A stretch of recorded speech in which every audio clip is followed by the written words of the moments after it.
Hey, what's going on YouTube? Alabama Reloader here. So today it's time to revisit this guy. 270 Winchester. This is the Steyr Arms Pro Hunter, stainless steel. Pretty sweet rifle.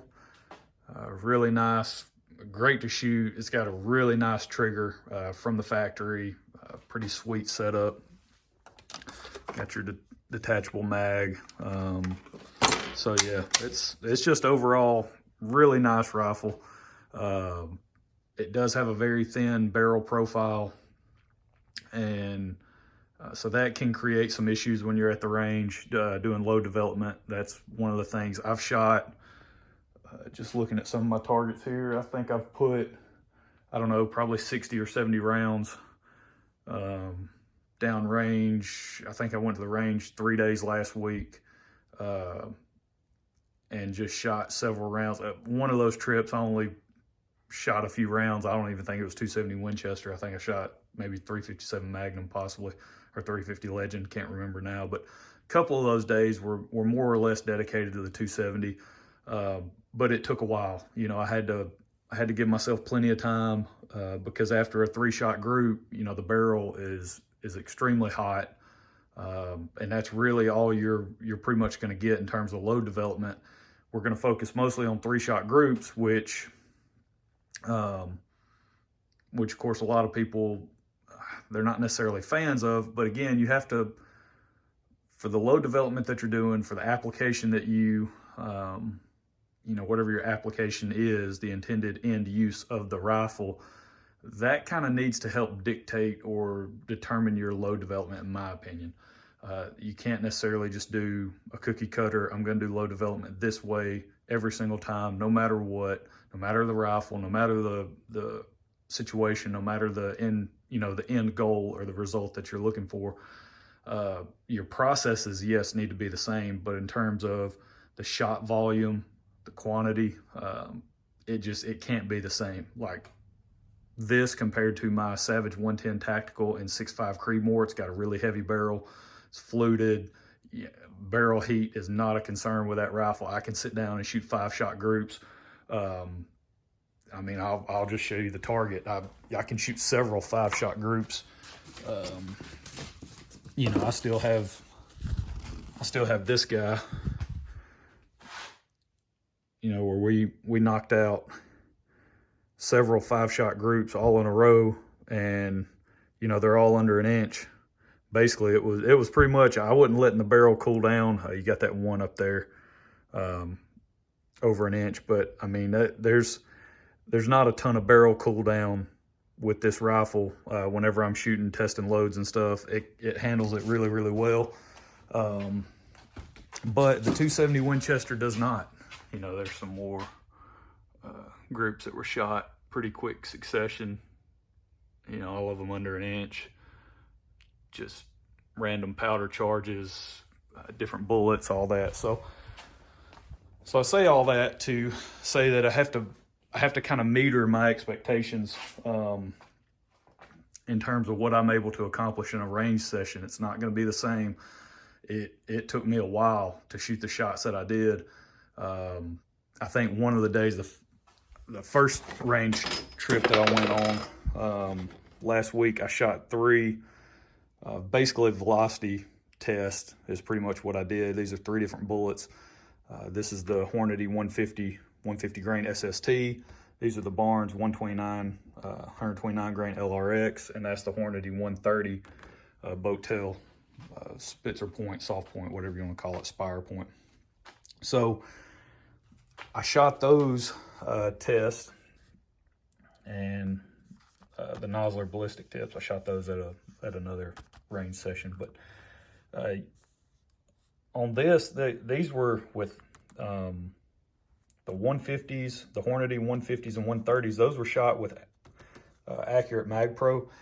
To be honest with you, I really don't know what I was thinking back when. It's been a while since I made my last 270 Winchester video. I believe I was loading with that powder, working up those, actually working up those loads to test some velocities. But I'm coming in well below what the Western load guide, I mean, some of the charges that they have, like just the Nosler ballistic tip, for instance, you know, your max charge is 65 grains with that guy. I mean, this is the exact bullet that I was loading up. And I ended at 60.3. So I really don't know.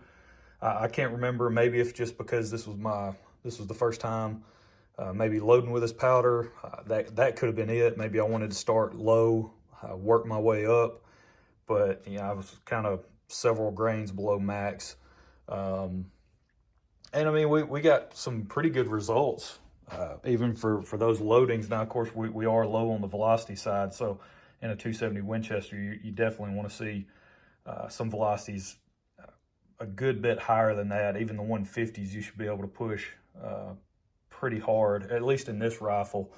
It's got a fast twist rate, so it can handle the heavier stuff, heavier, longer bullets. But yeah, your 130 class of bullets, you should definitely be over 3,000 feet per second with your loads. So we're gonna go back, load up for the Hornady 150s, 150 grain SSTs. We did load up some more. We loaded up some more with Accurate MagPro, so we're just going to push that. And I mean, it really liked the bullet powder combination. That was the 10-shot group there, and it measured, I think, just over an inch, like less than an inch and a half. So it shot really well at the lower velocities, but we definitely need to push it a little bit harder to see what we can get out of that. So I went ahead and worked up those 10 there. So we're pushing beyond what we loaded up previously. Now for the 130 ballistic tips, we're going to start. I've already dumped the max charge of 65, and then we're going to work our way backwards. So we're going to do it. That's generally how I do it.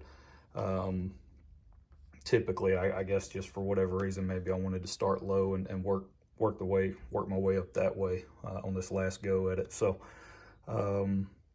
yeah, so what I'm going to do, the ballistic tips, we're going to load up 10 more of those. That's going to be this line here.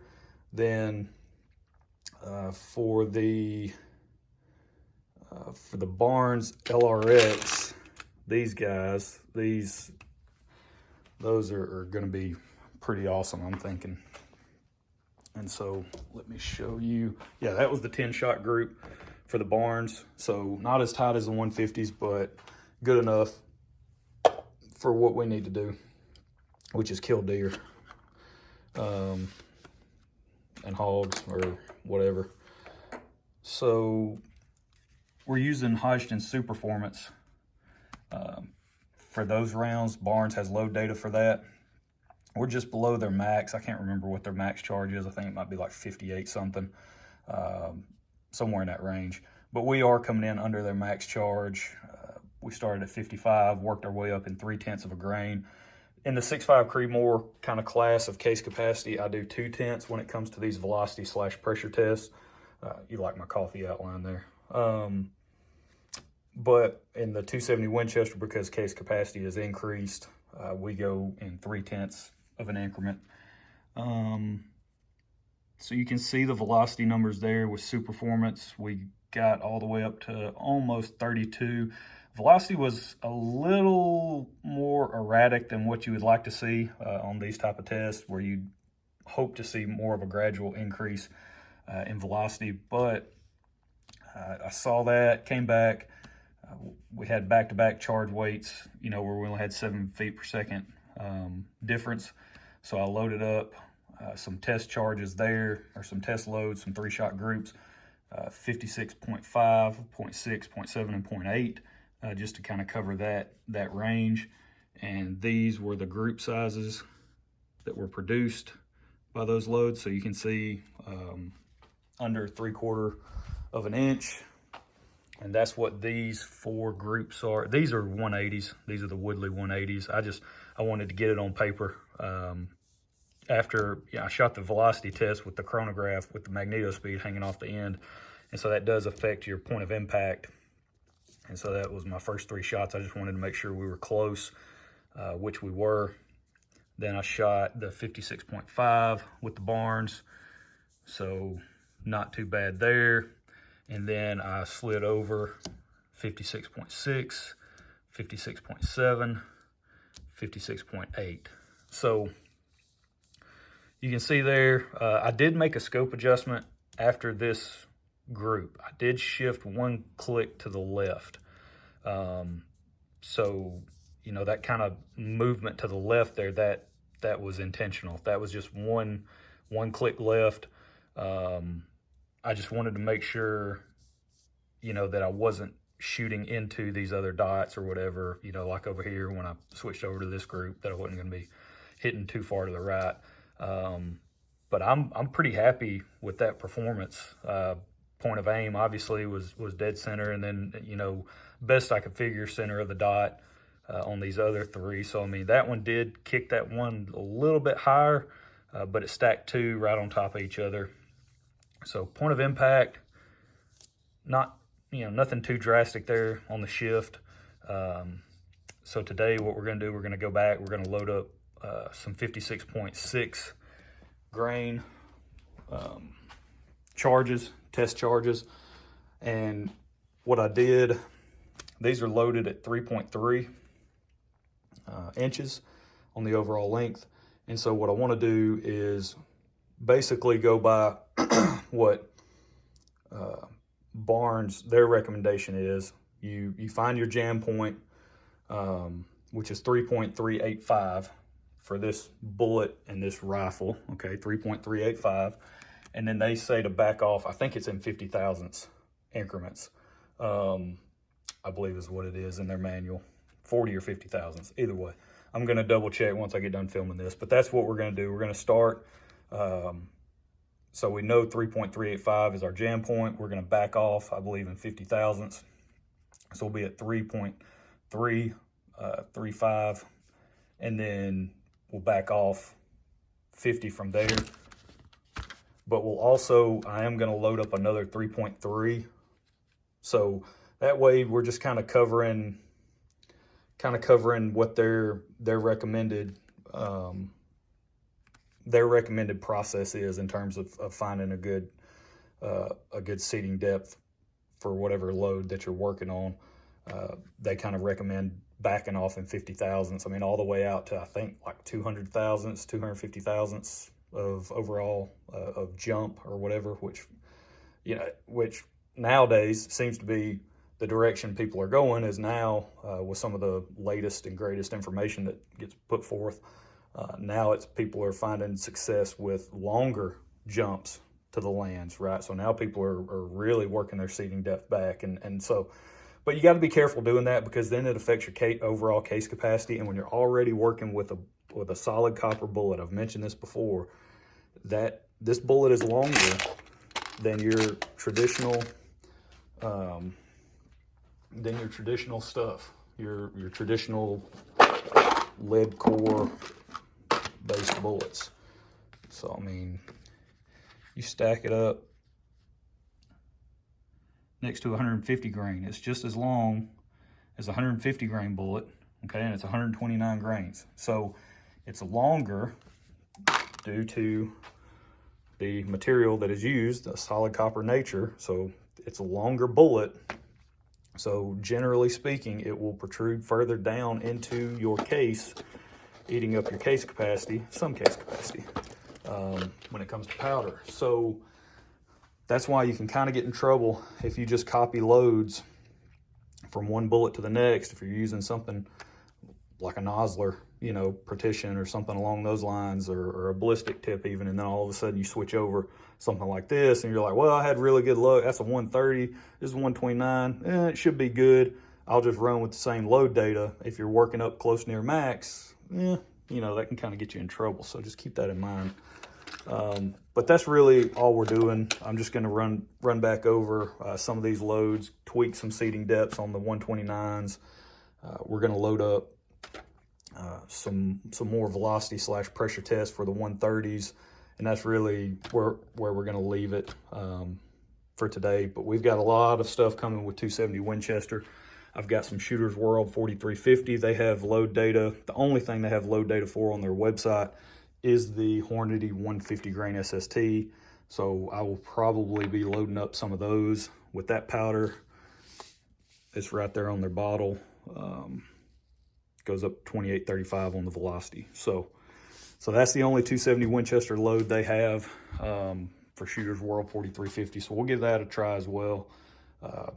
But just kind of wanted to bring you up to speed on where we're at from the standpoint of 270 Winchester.